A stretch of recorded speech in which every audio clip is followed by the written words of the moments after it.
Hello, everybody, and welcome to this NASA Google Plus Hangout.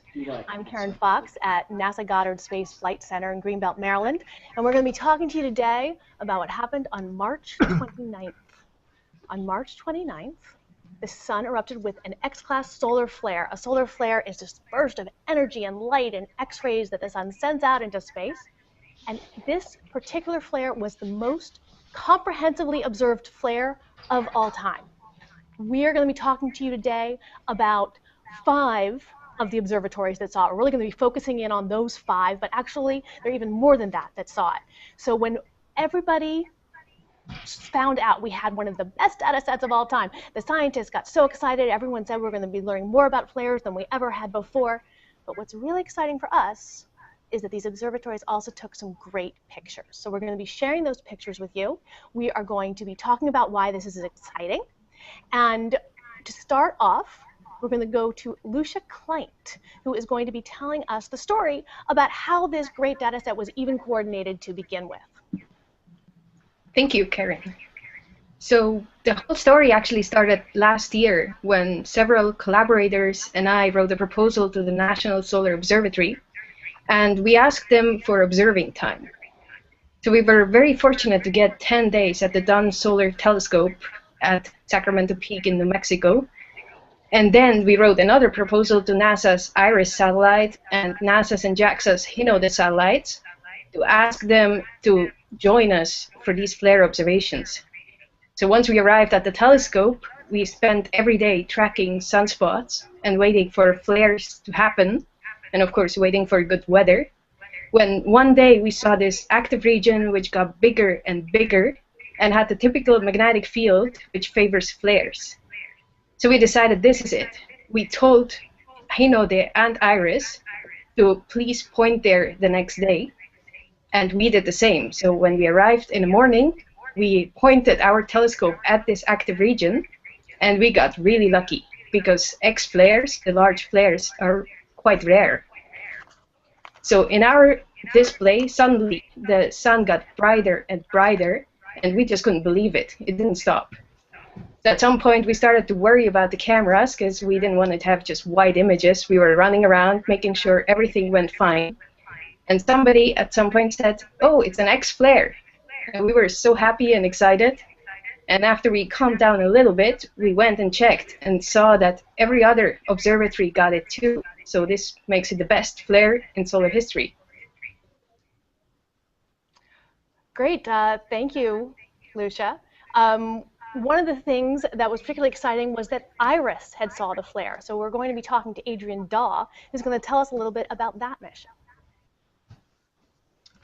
Thank you, Karen. IRIS is a small explorer class of instrument, and it is the most recent addition to NASA's fleet of solar observatories. It is led by Lockheed Martin out of Palo Alto, California, and it looks in incredible detail at some particularly important layers of the solar atmosphere we'll be talking about later. And because it looks in such detail, much like a microscope, it can't look at very much at the same time. And so it's very difficult to know across the whole sun where the action is going to be. And through a lot of planning and a little bit of luck, all these instruments were able to catch this extraordinary event. An X-class flare is you could think of X standing for extreme. It's the largest type of flare, the most energy, the most X-rays, and it is just an incredible data set. And it takes, as I said, a lot of coordination and planning. And one interesting thing is that even if there were an instrument that could react and suddenly point to where a flare is occurring, that wouldn't actually do us that much good, because part of the most interesting part of the story is what caused the flare to go off in the first place and events leading up to that.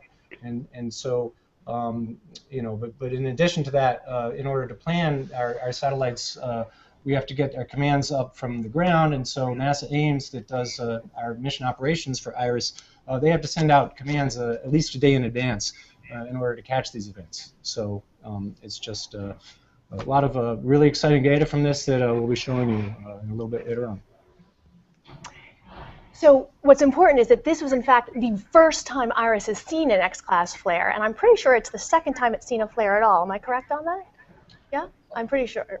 Well, yeah, there are a lot of different classes of flares, so it depends how small you okay. want to count. Well, the first X-class, so it was a very big deal and very exciting. And to tell us a little more about why it's so exciting to have all of this stuff at once, we have Jeff Newmark, who's going to talk to us from NASA headquarters. Hi. So as we've heard, this is the best observed flare that we've had to date. What do we mean by that? What does the best observed mean? Well, flares and actually the atmosphere of the sun in general are extremely complex. And studying this region, it requires understanding from the small scale to the large scale, the overall to the whole sun. And we actually can't do this with any single instrument. What we use is a fleet of instruments. So we've developed what we call the Heliophysics System Observatory, or HSO, as you see in the graphic here. This is a whole suite of missions from NASA and also our partners around the world, as well as we supplement this with ground-based, as you've already heard from Sacramento Peak. What this fleet does is it works together, and it allows us to look at the entire life cycle of a flare. The precursors, what happens before the flare goes off, what releases the energy during the flare, and what are the effects of the flare. These parts of the sun that we're looking at vary in temperature from 10,000 degrees to 10 million degrees. So we really require this entire huge fleet of instruments to understand this all. Next, of course, why do we care? Why do you care about flares? Well, this is a long-standing problem in solar physics. And really, what causes this catastrophic release of energy, and then what happens? Well, flares are actually one part of what we call solar storms or space weather. Space weather affects actually throughout our technological society and affects humanity. What we see with the HSO are not just looking at the sun and seeing the light, but we actually track the accelerated particles and energy from this flare. We see it going into interplanetary space, and we see it through as it hits the Earth and near-Earth satellites. We've seen this through a number of our things, and you'll hear a little bit more about these today. So this energy and accelerated particles, they have significant effects on our technological society. They can cause radio blackouts. They can cause damage to our spacecraft. They can cause damage to our power system. So we really care about understanding these space weather events. And it all starts with understanding of the physics of these flares. And so that's really what we're excited about today. For the first time, we're really beginning to build up the data set that allows us this full understanding. Karen? Great. So Jeff just started talking about understanding the physics of the flares. And we're going to go through all these wonderful, pretty pictures of what was seen on the sun. But just to give you a little background first, we want to tell you about some physics of what's going on in the sun. And to tell you something about what the sun looks like and what people are studying is Albert Shi. Thanks, Karen. Right, so what you find when we talk about all these different data sets is, as Jeff already hinted at, a lot of these different missions look at different parts of the solar atmosphere. So we really need to have an understanding about what we mean when we talk about the solar atmosphere. When we look at the sun in visible light, what you're seeing is the surface, what we call the photosphere. But above that, just like Earth's atmosphere, there are different layers which have different properties and different characteristics. Do we have an image of the... Thank you. So right above the photosphere, which has a temperature of about 6,000 degrees, there's a layer called the chromosphere. And the chromosphere goes through a temperature minimum of 4,000 degrees up to 10,000 degrees over a few thousand kilometers. But the interesting change happens in the next layer called the transition region, where it goes from the temperature of the solar material, the plasma, goes from 10,000 degrees all the way up to 1,000,000 degrees and hotter even. In the corona, we see temperatures regularly of a few million degrees, and in the hot material in flares, you can actually see temperatures up to even 50 million degrees. Very hot temperatures, and that actually points to lots of energy questions about where all this energy comes from the sun. In each of these regions, different processes occur And that's what these different satellites are looking at. But in the corona, what happens is that the magnetic field lines that are present in the corona actually can force the solar material, the plasma, around. And that's when we can see everything in these beautiful coronal loops and images I'm sure you've seen. And also, what then becomes really interesting is when those magnetic field lines interact with each other, and then you can get a flare occurring. And Sabrina will be talking more about that. All right. All right, hi. So I get the fun part of this discussion. I'm going to talk about solar flares and how they occur. So as Albert hinted at, we have this very dramatic change in density and temperature between the surface layers of the sun and the atmosphere, or the corona of the sun. And so in between these layers, there's this struggle between gas pressure and magnetic field pressure for dominance. And this causes the magnetic field lines, or the roads along which the solar material is allowed to travel because it's a plasma, to become twisted and tangled as they pass between the surface and the atmospheric layers. So these fields, as you can imagine, become very unstable, and it takes a lot of extra energy to be able to maintain that balance between the turns and the twists. So imagine, if you will, if you have a wad of rubber bands in your pocket and you've been playing with it and been twisting it and just turning it into all sorts of shapes and having it just twisted up. And then you throw it on a counter. What's going to happen is it's going to unravel because there's a lot of energy that's been released.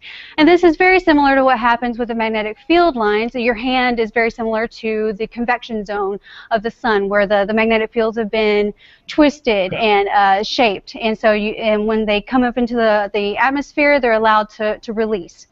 Except they do it much more dramatically than rubber bands on a counter. And this is done through a process called what we call magnetic reconnection. And what you end up with in the end, after the magnetic field lines reconnect and change, you get this nice organized slinky of loops. And it's really quite amazing that that even happens. But all of that extra energy that was put into holding this mess of rubber bands in this unstable equilibrium has to go somewhere. It can't just disappear. And what you end up with is a burst of light, a burst of energy, as particles are slammed into the solar surface really hard and really fast. And it's that burst of light, that's what we're referring to as the flare. And for perspective, a typical flare, a large flare, especially like this, can amount to the same energy release as 10 million volcanoes. And to put that in perspective, if we lined up 10 million volcanoes in a row, you would end up having to span across 30 suns. So this is an incredible amount of energy release in just one little pocket of the sun. And so that's what we're studying, and that's why we're so excited that we're able to look at it with all these different instruments, because even though we know approximately what's happening, we don't know the exact mechanisms. How does energy get released? How do all these particles get slammed into the surface? And how does it even get triggered? So, Karen. All right. So we have an understanding a little bit of what flares are.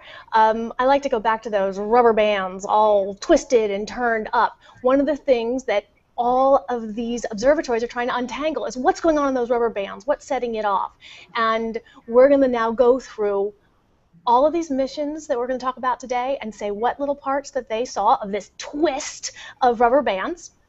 And just to tell you all, we will be taking questions a little bit later on, so send your questions to #AskNASA, and we'll be throwing them out to our experts in a little bit. But in the meantime, we are going to talk about NASA's Solar Dynamics Observatory, and to handle that right now is going to be Jeff Newmark again at headquarters. Hi. So the Solar Dynamics Observatory, or SDO, actually looks at the sun, and it looks at the entire sun all the time. We get images of the sun every second or so of the and we look at the corona of the sun, especially with the SDO. And what this does is it gives us the global picture. We already heard, as Sabrina said, how these very small-scale features release this huge amount of energy. But we've also heard about how this rubber band, the magnetic field, is being wound up. Well, this actually happens on a large global scale of the sun, and it's this global scale that SDO allows us to look at, because it's looking at all the time.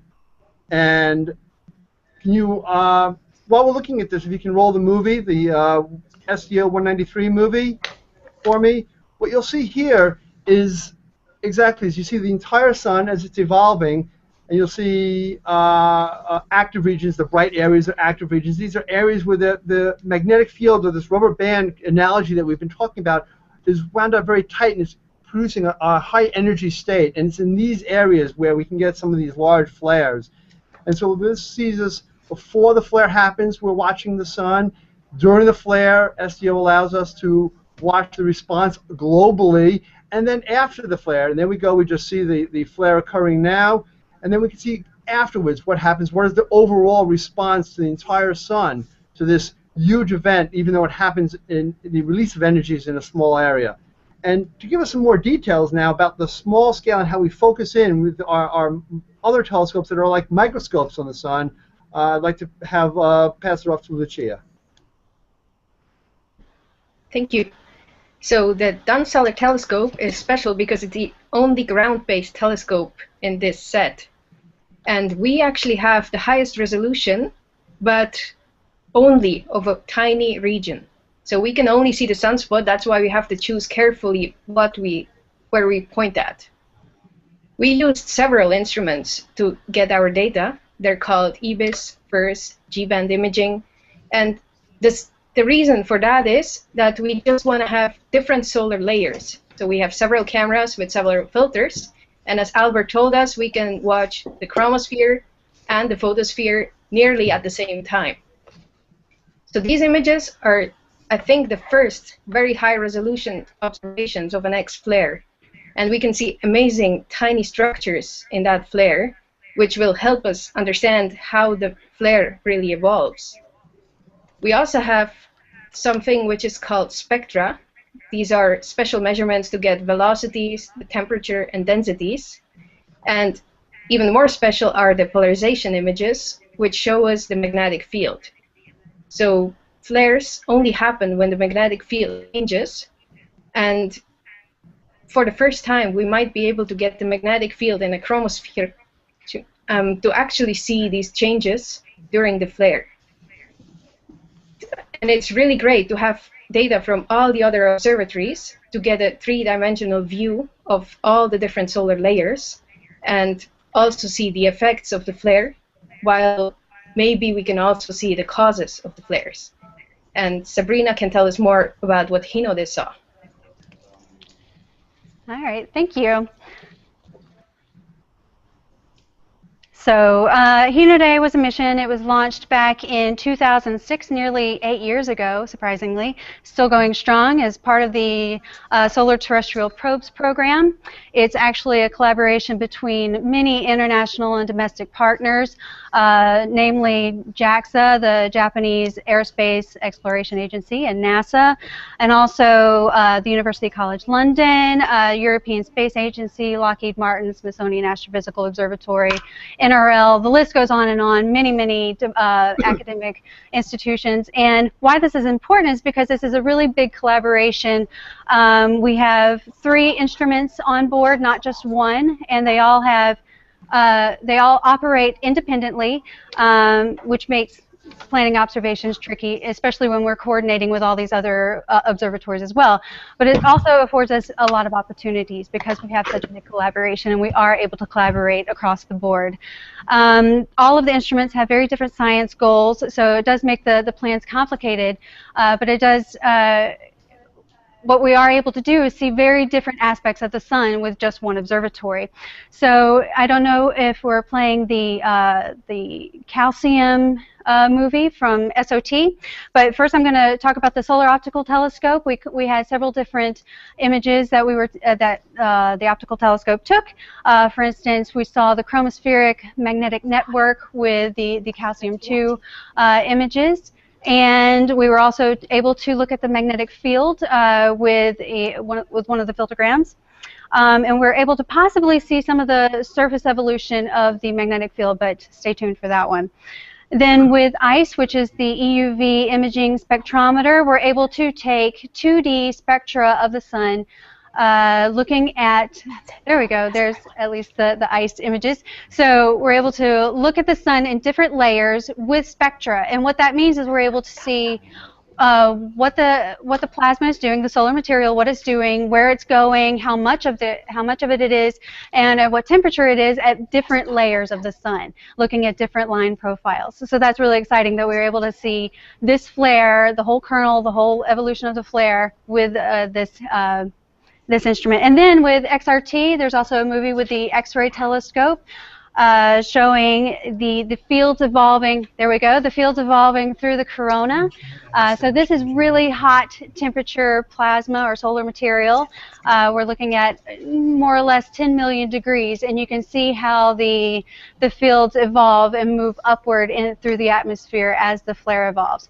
So basically with Hinoday, we're able to see a lot of the evolution of the flare going from the photosphere up through the chromosphere and into the corona with one observatory. But the region that we're not able to look at as well is the transition region, or this interface region, where everything goes nuts. We have this huge increase in temperature, we have a drastic change in density, and that is what IRIS was really designed for, and that's why we coordinate so closely with them.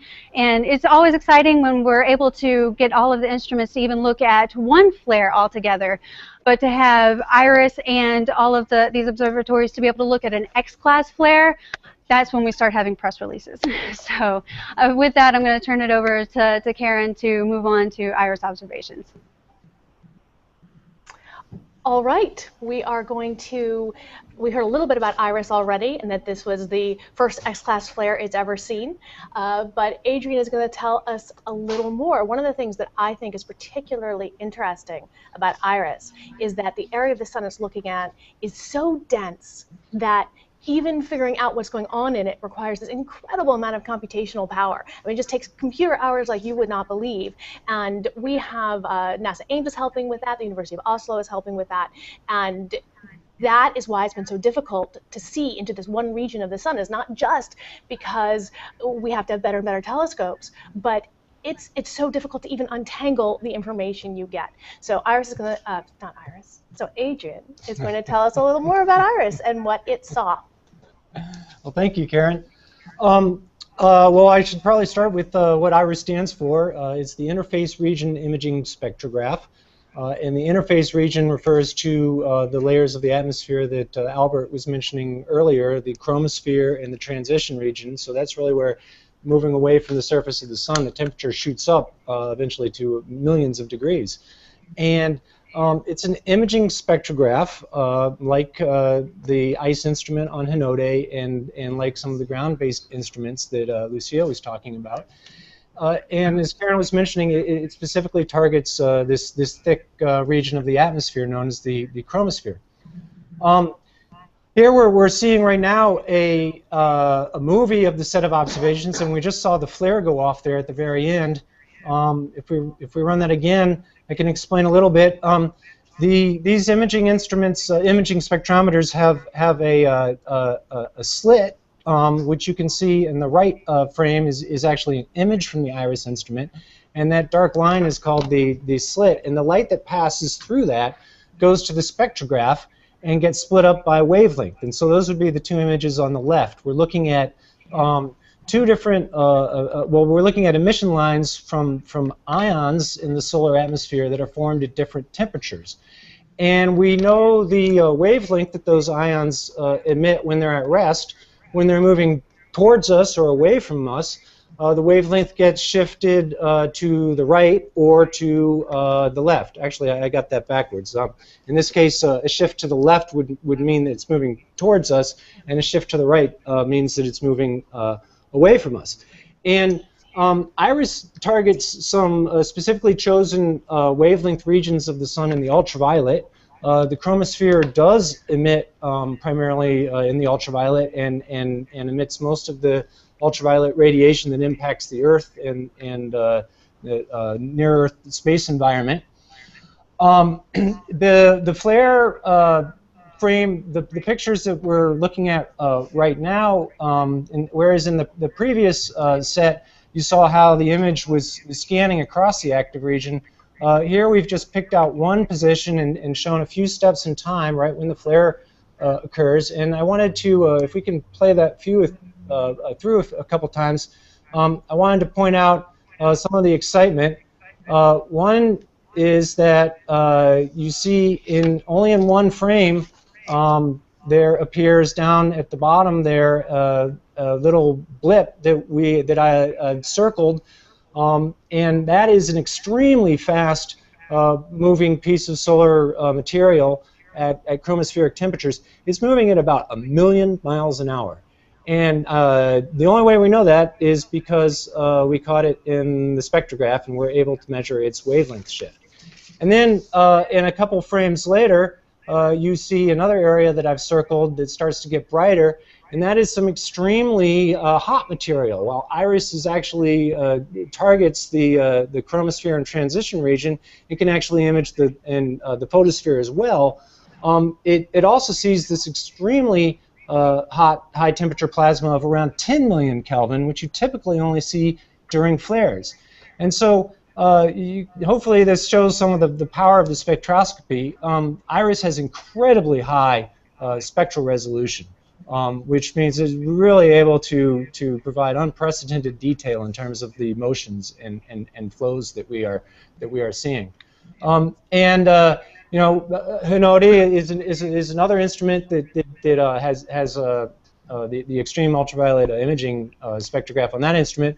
Also looks at individual emission lines. The two instruments complement each other very nicely because Hinode sees primarily the coronal temperatures, whereas IRIS can look at the lower layers of the atmosphere in incredible detail, and at the same time see some of this really hot solar material that only occurs during flares. Great. So we've just talked about one of the newest missions in the heliophysics fleet. Heliophysics, for those of you who haven't encountered the word before, is not just studying the sun, which is part of it, but also the entire Sun-Earth connection. So what happens on the sun, things like these flares, can affect the Earth, can affect near-Earth space, and indeed the whole solar system, what is going on. So IRIS is one of the newest parts of our heliophysics fleet, and we're going to switch to something that's been up for 12 years, which is RESI. And Albert Shi is going to tell us what RESI saw. Thanks, Karen. Yes, RESI was also, just like IRIS, a NASA small explorer and launched in 2002, and it's still going strong. It's led and operated by UC Berkeley. And fortunately for RESI, it's a full sun imager, kind of like SDO, and so for any kind of these coordinate observations, RESI is always looking and always ready to observe. Now, the question is, what does RESI observe? Kind of like many of the other instruments we're talking about, it also takes images and spectra, but in this case, RESI is looking in the X-ray and the gamma ray range.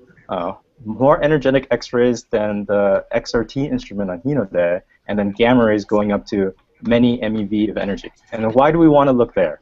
The reason why is because flares, as Sabrina had mentioned earlier, release a lot of energy, and the surprising aspect of that is that up to tens of % of energy comes out as energetic particles. And by energetic particles, I mean both electrons and ions, such as protons and carbon nuclei and all types of particles like that.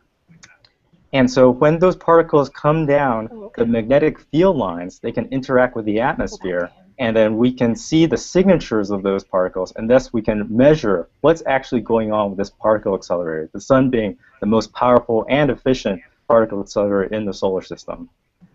The data from RESI, because we're imaging in X-rays and gamma rays, aren't as pretty as the intricate kind of and detailed figures you've seen before. But can we go back to the previous one, the previous figure? You can see for the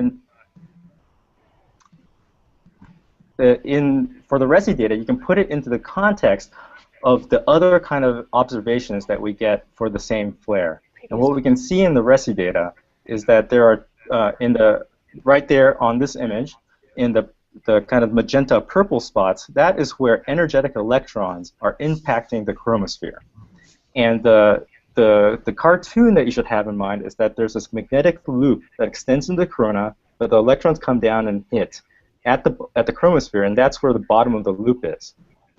if you go to the next image, you can see that on the left there is where the electrons hit the chromosphere, and between them, you see the middle of the flare loop up in the corona, and that's where there's a lot of hot plasma. So on the left, we see the signatures of energetic electrons from the flare, and we can talk about their energy, and how many there are. And on the right, we can actually measure with RESI the hottest flare plasmas, in this case about 25 million Kelvin, hotter than a lot of other instruments are actually even sensitive to.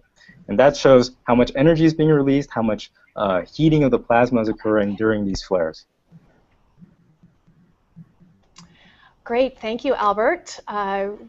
So the question is, we've just given you so much information about the different little parts of the flare, the different parts of all these rubber bands of energy and magnetic fields starting to come together and cause a flare. So what have we learned? People are going to be studying this for a while, but what are we going to be able to learn from this? Jeff Newmark, please tell us. Well, first, I hope we've really been able to convey some of the excitement that we have of these observations. We've really seen that through careful planning and a little luck, of course. We got a tremendous data set. But as Karen just said, this is actually not the end of our work. This is actually the beginning of our work. Now that we have this data set, the teams here will be working together to actually analyze the data and understand what's next. We hope to learn what are the origins of the solar flares. How does the whole solar atmosphere respond to the sudden release of energy? And then what happens to the energy as it leaves the sun? The particles that Albert mentioned, the high energy particles, all this whole system. That's what we really need to work on, is modeling the system, developing our physics-based models that eventually, in the future, we actually hope to ultimately be able to predict these events. As I mentioned earlier, this is one part of the system of what we call space weather, and this really affects us, and therefore we really need to understand the entire system. This flare alone, of course, is actually not the end of all of our observations. We hope to continue to build and evolve our heliophysics system observatory as we learn more, figure out what gaps we need, what additional information we need to have to continue to further develop our models. And so we're really just excited now at the new start, at just a hint of what we can do in the future. And so stay tuned. Great. Well, now is the time to start taking people's questions. Remember, you can send your questions to #AskNASA, and we will be throwing them out to our experts here. And the first question I have, I'm gonna start with Sabrina, since she talked about flares, but if other people have some information to throw in, they certainly can. The question from Lucian Moore, who has asked us on Google+, is, what connection do the solar flares have to the solar cycle? And then a little bit about what are the solar cycles too, you might tell us. Okay, well, this is a really big question, actually. I'll try to touch on it a little bit. The solar cycle is basically where the sun goes from being quiet to being very active. So at about 11-year pace, we'll go from having very few active regions on the sun, or sunspots, to having a whole lot of active regions on the sun. And the sunspots are basically this concentration of magnetic field. And inside them, they're dark, if you look at them in visible light, because they are actually cool. But they're still about 4,000 degrees. So they're cool to the external surroundings on the sun, but not cool as to us. So they're still very hot. But if you look at sunspots in the atmosphere above the sunspot, you'll see all sorts of X-ray material, especially if you look at it with XRT, for instance. It looks very different than if you look at it with the surface temperature filter from SDO. So you'll have these dark spots, and above them you'll have these very bright regions in the atmosphere, and this is tracing out the magnetic field. And that is an indicator that the sunspots are really tracers of the magnetic field. And over about 11 years, the sun will go, like I said, from having very few sunspots to having a whole lot of sunspots. And when we do have these very big sunspots, we tend to have solar flares. And so whenever the sun is active and has a lot of sunspots and active regions on it, we do have a lot of solar flare activity. And right now, we are coming over the maximum phase of our current solar cycle, and this is where we tend to start having these really big solar flares, surprisingly. So keep tuned. We'll keep having solar flares and hopefully keep showing them to you. Great, thank you, Sabrina. Anyone else want to, Sabrina, anyone else want to comment on that, or we cover it? We're good. All right. Well, then I'll keep going because we have more questions. Dr. Weller at Dr. Weller on Twitter is asking us, can we get an idea of the scale of these flares? We're seeing these videos, we're seeing whole sun pictures, we're seeing small scale pictures. What is actually the size of these flares? Why don't I hand that one to Albert, please? Well, it depends on what aspect of the flare. I mean, there are a lot of size scales at play. When it comes down to the actual magnetic reconnection, that can be happening on a very small scale. But once the magnetic fields kind of reconnect, once they create a new kind of geometry, everything starts to ripple out from there. The diagrams that we're seeing are what we usually talk as solar observers are on like several tens of arc seconds, which is the equivalent of several, maybe 10,000 kilometers on a side. But that's just what's happening kind of right at the flare. Once you get out of that, you get larger loop structures that get formed, and certainly once you get to larger, even coronal mass ejections, where a large amount of the atmosphere, a significant chunk of it, just gets thrown out into space by a flare-associated reconfiguration of the magnetic field. That kind of huge structure propagates through the heliosphere, can actually reach us at Earth even. So there's a whole range of size scales that actually are important here. Well, you just touched on the #1 question we're getting that a lot of people are sending in. I'm going to pass this question to Jeff.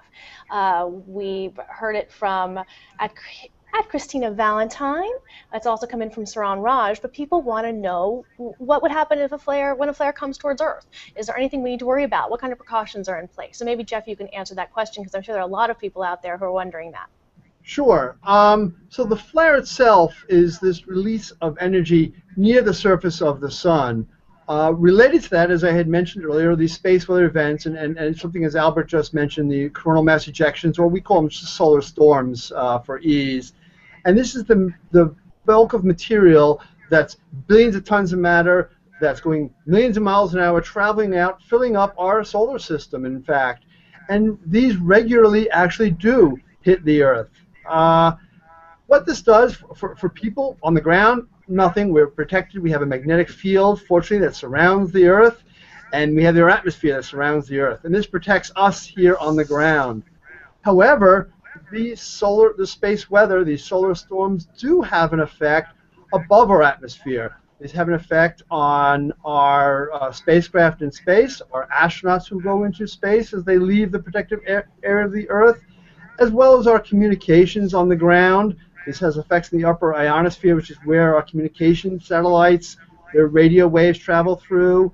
It can affect power systems, as the largest of these storms do, in fact, induce currents on the ground, which can affect transformers. So there is a range of effects. Fortunately, we have, as I mentioned, the System Observatory, the HSO. We have a fleet of spacecraft that is actually actively studying these events to try and understand it, predict them, understand it, understand the effects, and give it to the people who need to mitigate these effects in the future. And so NASA works with actually all of our partners, in particular NOAA. The NOAA Space Weather Prediction Center is the official space weather agency for the United States. And we work with them on the operational aspects. We give them the science. They look at the operational impact of that. So we have this collaboration that is actively working this, the effects of flares. Great, thank you, Jeff. I'm going to go off to Adrian, who wants to add one extra thing about what flares do at Earth. Oh, I just wanted to add one little tidbit there too, which is that one thing that can be an effect that you can see from the ground is the incredible display of aurora at northern and southern latitudes. Completely harmless, but a very beautiful thing to see if you ever have the chance to see that. Great, thank you. I have a question I'm throwing into the mix, which is that we have been talking a lot about the NASA spacecraft up in space that are looking at the sun. And one of the reasons we can get such a good view of the sun from up above our atmosphere is the atmosphere can affect what we see. It blocks some of the light. It can even make things a little bit fuzzy for us. But we've been talking about the Dunn Solar Telescope, the National Space Observatory's Dunn Telescope. And it's part of what has made this such a great, robust set of observations. So I want to ask Lucia, what can a ground-based observatory bring to this mix? What does it help show? So first of all, we can help coordinate. So these observations happened because we wrote proposals to the satellites, and together all the teams decided, yes, we would like to observe or try to observe flares. And the second thing is the Dunn itself has a really high resolution. So if we want to study the tiny details of flares, we absolutely need the ground-based telescopes. And the third thing is the polarization measurements, which some telescopes can do. For example, they can do it in a photosphere, but only the Dunn telescope can do it in a chromosphere for now. And we hope that NASA will launch the next big solar mission, which will also be able to measure that in a chromosphere. Great, thank you. We have a very NASA-specific question. The question from @Shadow404 is, can Voyager detect solar flares? Jeff, do you have an answer for that? Well, Voyager actually can indirectly detect these solar storms. It's not the flare itself. Of course, as I've been mentioning, it's these storms, these materials that travels out. The largest of these, in fact, do travel across the entire solar system, to the edges of our solar system. And in fact, when Voyager, as it is at the edge of the solar system, can look at some of the effects of this and how these how these storms, the magnetic field in these storms, how it modulates particles. So while they can't see directly the CME, it can actually see some of the effects that the CME has in Voyager. Great, thank you. Sabrina, I also want to go back to something you talked about. You were really talking about how Hino Day can see magnetic information about what's on the sun. And we've sort of flirted with this idea that magnetic fields and how they move has something to do with flares. But maybe you can tell me why the magnetic part of this is so important, and why it's important that we be able to look at that, not just these pretty images, but actually be able to understand magnetic fields on the sun. Well, that answer is very easy, because it's the magnetic field where the energy is stored. So if you could possibly bring up the picture from SOT that shows the magnetic field. Can we locate that? Maybe, possibly. Well, imagine, if you will, a black and white image, and in one part of the image we have a very dark region, and in the other part of the region we have a very light region, so it's black and white, and then it's very linear in between. You have a nice line in between, a boundary, and that indicates where the magnetic field is coming out of the surface of the sun and going back down into the surface of the sun. Well, yes, yeah. That was it. Okay, sort of. This is the calcium image. So this shows what's happening in the chromosphere.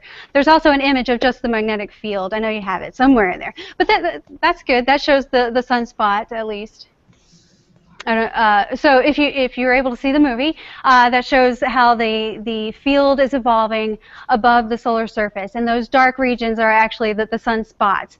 And if we have the magnetogram picture to show. Okay. Anyways, so where we have those sunspots, we have different polarities where like I said, the magnetic field comes in, out of the surface and back into the surface of the sun. And above there is where there's this concentration of energy. And so whenever those magnetic fields combine or reconnect and reconfigure, that's where we get this release of energy. So in order to track where the energy is going, where it is stored, how it is getting released, where it is ending up, we have to be able to look at the magnetic field measurements to know what it is that we're seeing and where the energy is going. So it's the magnetic field that is the tracer of the energy transport. All right. One of the other things I promised we would touch on as we went through everything today was the fact that there were some other observatories that saw this too. I'd like to ask Jeff to tell us a little bit about what are the other things we watch. You know, we've shown you the pretty pictures, but there's a lot more we're looking for. We just talked about the magnetic data. Jeff, can you tell us what some of the other NASA assets we're looking at and what kinds of things they're looking to find out? Sure. Well, as I mentioned, we actually associated with the flare were high-energy particles, and these particles go near light speed, just a little bit slower, and they were actually detected by our ACE and WIND spacecraft, which are part wave between the Earth and the Sun, and they detect high-energy particles that are traveling throughout the interplanetary medium that are going towards the Earth, and so those spacecraft saw it. We also track the coronal mass ejection, the solar storm that I had mentioned.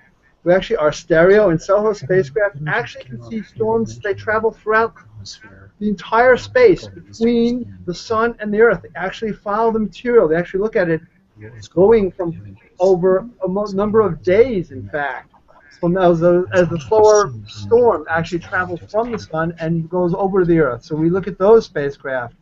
And then our partner spacecraft, we have actually, as I mentioned, NOAA before. The GOES spacecraft, they actually look at the energy, the hard X-ray energy from these flares. We have partners from around the world, ESA spacecraft, such as the Proba 2 spacecraft, again, is looking at the disk of the Sun. So it's actually a worldwide, multi-U.S. agency-wide fleet that is actually looking at the Sun and the Sun-Earth connection, our heliophysics system. Great. Thank you so much. And of course, we're taking your questions at #AskNASA. So go ahead and send us some more in. And if you're at all interested or confused about some of the images we showed of the specific missions, definitely send in some questions, and people will be happy to tell you more about their particular piece of the pie and what they saw. Jeff just told us again about the entire Heliophysics Systems Observatory, how all these spacecraft work together to create a big puzzle. And we've also been talking about the newest part of the fleet, which is IRIS. And so I want to talk about that a little more. I want to talk about looking at this one region of the Sun that has not been examined as well before. And Adrian's going to tell us a little more about that. All right. Well, thank you, Karen. Yes, IRIS, I mean, it's looking just at incredible detail spatially and spectrally at the ultraviolet light in the chromosphere. And Karen mentioned earlier how difficult it is to understand what we're looking at because the interaction of the light and the matter is so complicated. The light, if you will, bounces around many, many times before it comes out and then enters our telescopes, and then we do all the instruments do their job and provide us such wonderful data from that. And you know, IRIS, as I mentioned, it's led by Lockheed Martin. Partner institutions include Montana State University, Smithsonian Astrophysical Observatory, University of Oslo. Many scientists around the world working on understanding and interpreting that data. The light coming from the corona is a little bit more straightforward. So for many years, the community has been largely focused around understanding the corona, whereas a lot of action is going on in the chromosphere. It's not just our ability to have the fabulous performance of the IRIS telescope with all that information, but also the advances in computational power and also the computational techniques to understand that. And you know, I guess one point that's definitely worth noting is how much energy is actually going through the chromosphere. We've been trying for a long time to explain why the corona is heated to 1,000,000 degrees, and we know the magnetic field plays a very important role in that. But the amount of energy, because the corona is so is not nearly as dense as the chromosphere, it actually takes a very, very small fraction of the energy in the chromosphere to heat the corona. So, for example, a small fraction of energy leaking through the chromosphere, whether it be through wave phenomena associated with magnetic fields or through you know, some of these reconnection processes that have been mentioned. It would only take just a very, very small fraction of that energy, and so that's also part of why it's such a complicated problem to try and figure out, because there is so much going on. We just need to account for as much as we possibly can, and that's what's great about having so many instruments look at all these different wavelengths of light to get the most information possible. So out there in the social media world that we're taking questions from, you can send your question to #AskNASA. We're getting remaining concerns about the safety of Earth when there are flares. So it's worth talking about that one more time. Maybe, Jeff, you can tell us once again why or whether we're generally safe at Earth, and also how the fact that we're looking at all of this goes towards making sure of that. Sure. Well, again, flares are extremely interesting objects, but I want to stress to all of our viewers that human safety on the ground here, we're fine. The sun has been doing this for the entire over 4 billion years of the sun and the entire lifetime of the Earth, and we're still here. So our safety, you know, on the ground, we're fine. Where the effects of flares that can happen are in our technology, our technological society. That's where the secondary effects can happen. As I had mentioned, our communications, some of our power, as we venture to space, away from the Earth. But those can happen. But again, the way that we are mitigating it is by understanding it. As we develop predictive models, which we're getting much better, it's sort of like the Weather Service here and looking at hurricanes. Right now, we can protect, hopefully, better and better ourselves as hurricanes. 100 years ago, we never knew if a hurricane was offshore or not and where it was going. Now we can start to track it and we can begin to prepare. We're the same way. That's what NASA and our partners are trying to do with these solar flares, is understand when they're occurring, how strong they'll be, and then we can take the necessary precautions for our power grid. The power companies understand this, and they can take precautions with their transformers. Airplanes, they regularly divert flights away from the poles, which is where the effects are strongest, as Adrian said, the aurora. We are in constant communication with, through NOAA, through the operational aspect. So we indeed, by understanding the science, we go to prediction, and then the people who need to can take precautions, and they are regularly taking these precautions. So there's no need to panic or anything like this. This is understanding science. Great, thank you.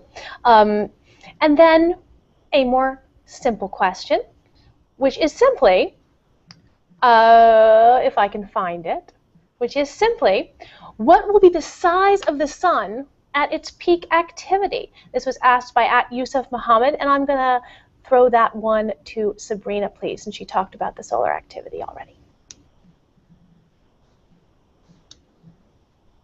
Oh, Activity? there you are. What the question was? It was the size of the sun at its peak solar activity, which I guess means, does the size of the sun change? No, the size of the sun does not change during a typical solar cycle. If the question is what will be the size of the sun throughout its lifetime, then it will swell up as a red giant eventually in about 5 billion years or so, so we don't have to worry about it.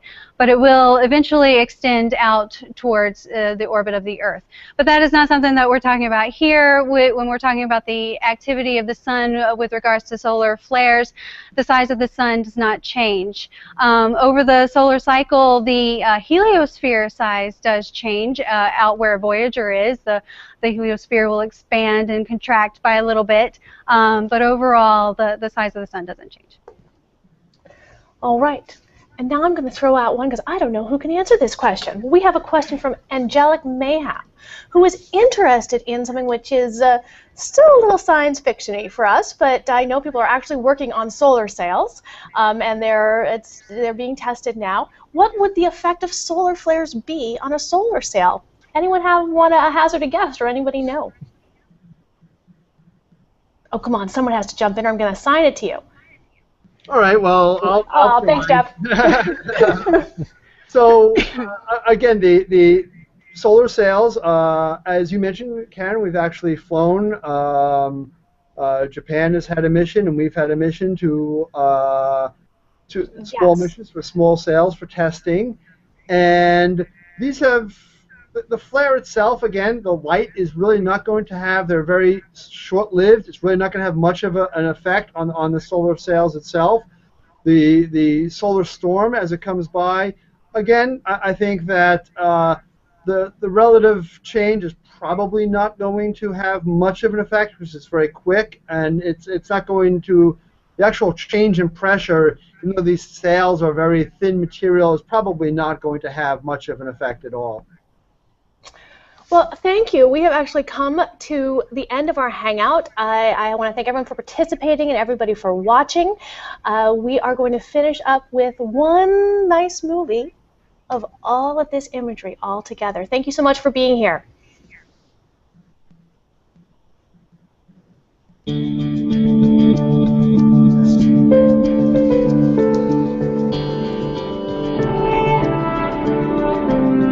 On March 29, 2014, an X-class flare burst off the sun and vaulted into history as the best observed flare of all time. The flare was witnessed by 4 different NASA observatories and 1 ground-based observatory. Each telescope captures a different aspect of the flare at a different height off the sun's surface. Working together, NASA's heliophysics fleet will help scientists better understand what sets off these large explosions on the sun. These images were taken using NASA's Solar Dynamics Observatory, or SDO. It specializes in capturing images of the entire sun at once. A close-up shot captures some detail, but not at extremely high resolution. IRIS watches a range of layers in the sun's lower atmosphere. IRIS follows a well-planned schedule to observe small areas on the sun in high resolution. It was fortuitously pointed on this active region of the sun in the hopes of catching a flare, and this is the first X-class flare seen by the spacecraft. The RESI spacecraft can only see material at extreme temperatures on the sun. To RESI, a flare looks like 3 pockets of heat in a triangle formation. There are 2 points on the bottom, showing the foot points, and a third at the top of the flare. The Japan Aerospace Exploration Agency's and NASA's Hinode shows a series of layers in the sun's atmosphere. The images from Hinode's X-ray telescope show how material progresses from the lowest part of the atmosphere, called the chromosphere, upward through the heart of the flare, up to over 3,000 miles above the surface. These images were captured by the National Solar Observatory's Dunn Solar Telescope in New Mexico. The telescope can focus on only a small area at once, but it provides much higher resolution of each area. The March 29th flare fortunately coincided with the best time of day for viewing from the ground. When combined, this comprehensive view of one single flare will shed light on many future discoveries.